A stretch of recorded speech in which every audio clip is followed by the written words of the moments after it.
Greetings, children of the screen. Your faithful man, Nerd Scum here, and today I'd like to talk to you about DC's House of Horror number 1, 2017. This is the book that DC is putting out this week as part of their Halloween celebration.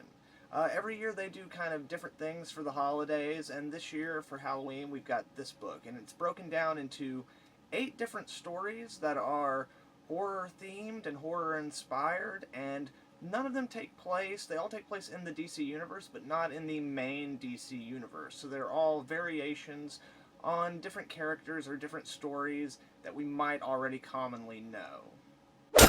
So the first of these 8 kind of what-if Halloween stories is called A Bump in the Night.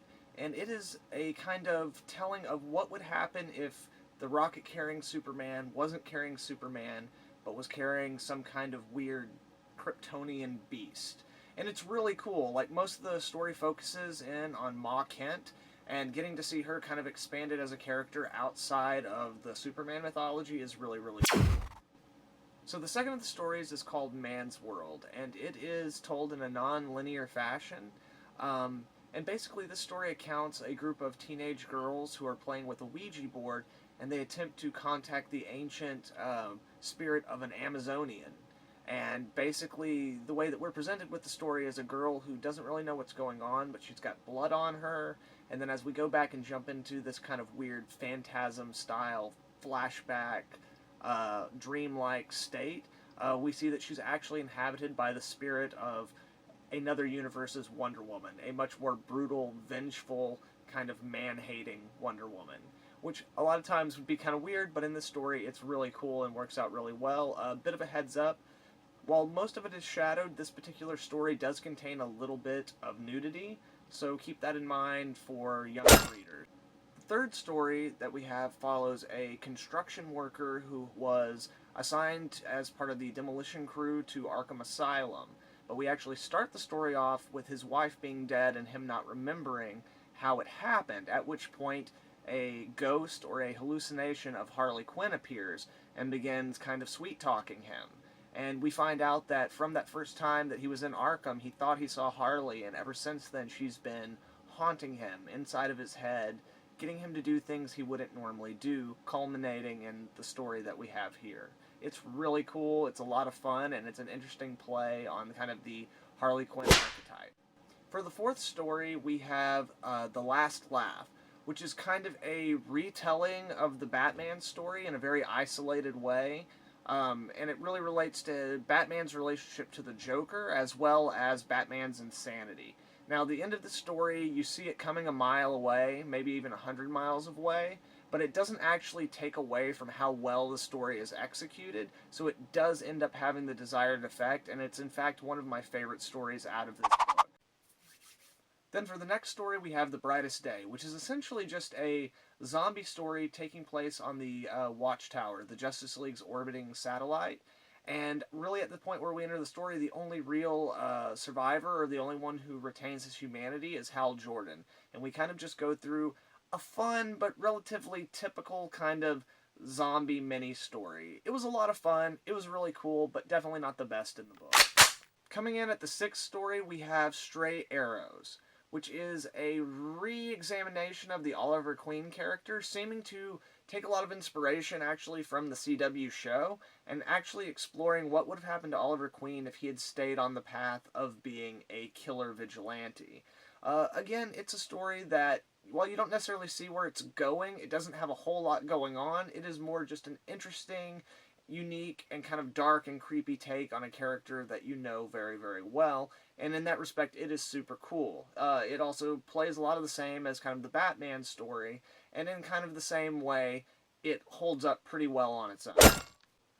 The 7th story in this book is called Unmasked, and it is a story that takes place while there is a disaster happening in Gotham City. There's this giant insect bug, which they are calling a Leviathan, that is attacking, and we follow this one man who has made his way to kind of this stadium that they're going to use to shelter everyone.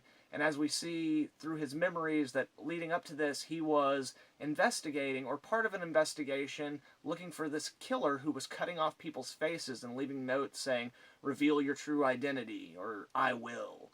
And as this carries on, like, eventually what we come to find is that this is a character we know very well from Batman's history, and similarly to a couple of the other stories, this is almost like an alternate origin for an alternate universe.